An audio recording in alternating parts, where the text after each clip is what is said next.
bikin kartun cake yang lagi viral itu. Oke, jadi kalian bakal nemenin aku juga untuk bikin kartun cake ini. Gak lupa aku pakai sound yang lagi viral juga dong. Untuk desain kartun cake-nya ini klasik banget guys. Kalian pasti sering banget ngeliat kartun cake dengan desain ini. Oh iya, bagi kalian yang gak tahu, kartun cake itu kayak gimana? Dia tuh punya ciri khas yang menonjol banget. Dikasih line kayak gini nih, jadi kayak kartun kan, keluar dari dunia komik. Kalau kalian ulang tahun, kalian mau nggak sih dikasih kue kayak gini? Coba komen di kolom komentar ya. Stop right there and let me show you how to make these easy, buttery, and crunchy shortbread cookies. It's only 4 ingredients. We're going to go ahead and cream together powdered sugar and butter, and then we're going to add vanilla extract and some flour. Go ahead and mix it until it turns into a nice dough ball, and then I'm going to put some powdered sugar on my surface and roll it out to about 1/4 inch thick. Next, you're going to get your favorite cookie cutter, and we're going to cut these cookies out, pop them on a pan, and bake them for about 10 to 12 minutes. And finally, when they're done, we're going to dip these into some dark chocolate and finish it off with the Morton Himalayan pink salt. You can get this in fine, coarse, or a grinder, but I think the coarse just looks so fancy and it gives a nice little crunch. Click the link in my bio to purchase Morton salt products near you. If you love a coffee and a muffin in the morning like I do, then you need to make my morning power muffins. They are loaded with nutrients, fiber, and protein, which makes for the perfect side to your morning cup of coffee. Start with some brown sugar, a little oil, some vanilla, an egg, and then come in with a cup of dairy milk, which adds some extra nutrients such as calcium, potassium, and vitamins. It also makes the muffins really fluffy and gives them a nice smooth texture, so make sure you don't skip out on this step. Mix together the dry ingredients. I do some oats, flax, cinnamon, coconut, and then pour in the wet ingredients. I also add some shredded carrot, apple, and pecans for a fall feel, and then add that batter to your muffin tin, bake in a 350-degree oven. Don't forget to spread on some butter. These are so delicious. Let me know if you make them.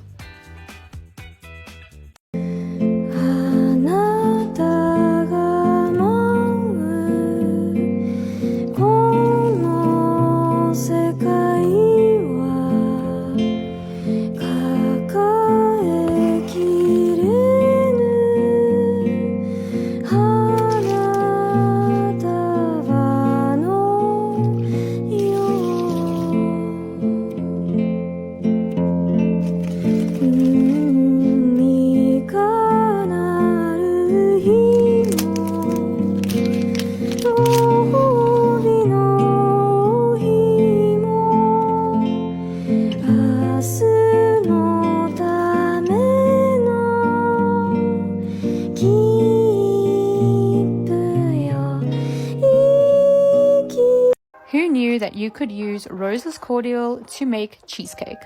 To begin, crush 1 packet of lemon sandwich biscuits with 1/3 cup of butter and get it nice and flat in your 23 centimeter baking tin. We then add some water to 2 bowls with some gelatine powder and let it bloom before adding your Rose's cordial mix. To a bowl, add the ingredients listed on the screen and mix until well incorporated. In another bowl, whip some cream and fold it into the original mixture before putting it into the baking tin and then refrigerating for a few hours. For the topping, add 1 can of Rose's mixer to the second bowl of gelatine, microwave, mix before adding another can and some green food coloring. You can then add it to the base of your cheesecake and refrigerate overnight until set. If you tried, let me know how it is and enjoy!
Alrighty, asshole. My husband's mom makes these amazing cookie bars. She makes them for holidays and family gatherings, and people always request that she brings them.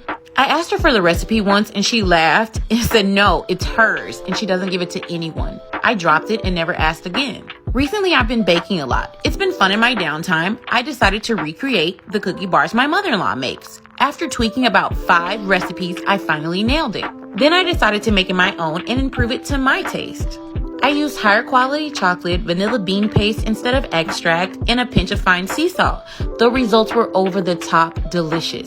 My husband declared that they are better than his mom's and finished the pan in 2 days. He was FaceTiming his mom on Saturday eating one, and she asked what he had. He said one of her cookie bars and that I'd made the recipe even better. She lost it and started yelling about how awful I am for making her cookies and that I had no right. She isn't speaking to me or her son, but if you want this recipe, get this to 50 shares.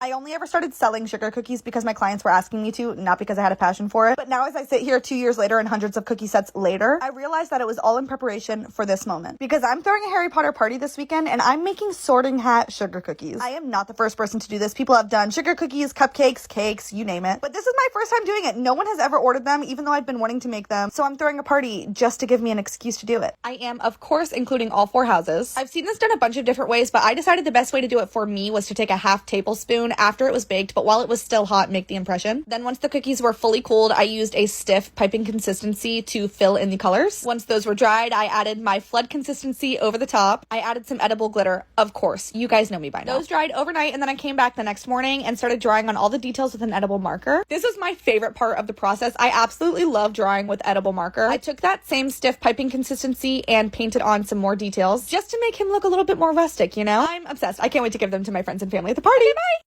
In the fall, I only want to eat things that make me feel like I live in a cottage, and stuffed apples are the top tier cottage food, I believe. I don't know. First, you get some apples. A squirrel crawls all over mine, and I still don't wash them, but I probably should. Then you cut the tops off of those, and you just carve little bowls out of them. You can either use a knife or like a melon ball or whatever you feel, and just leave like the bottom, just make a little bowl. Then I cut up a 1/4 cup of pecans. I don't know how to say that. And add a 1/4 cup of rolled oats, a teaspoon of cinnamon, a little pinch of salt, a little pinch of nutmeg. The nutmeg makes a difference. Then I add a couple spoonfuls of coconut oil. You can use butter. And then for sweetener, I use a mixture of both maple syrup and just drizzle on some honey. It doesn't have to be a lot of sweetener. It'll be sweet either way. You mix it up and you can add a bit more dry ingredients if you want to. Then you stuff your little apple bowls and you're going to cook them in the oven at 350 for 30 minutes or until they're like a little crunchy, but they're very aromatic, you know? They're amazing. They taste so good.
I simply cannot stop grilling my muffins. Somebody suggested that I cut the top off and have like a grilled muffin top and a grilled muffin bottom. I think if it was any other type of muffin besides a Costco muffin, I would do that. But you can kind of tell how like the Costco muffin top is not tall enough. You need like a hefty, tall muffin to do that. So you have like a big muffin top and a big muffin bottom.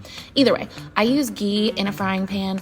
I cover them sometimes I don't. You do whatever you want. But you can use regular butter, you can use vegan butter. Don't use oil. It has to be butter because the salt from the butter kind of cuts the sweetness from a muffin. Because honestly, I don't really like muffins if they're not grilled because then they're too sweet.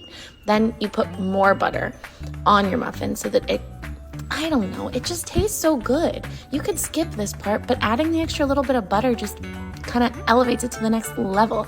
This blueberry muffin was so blueberry-y. Like, do you see all those blueberries inside there?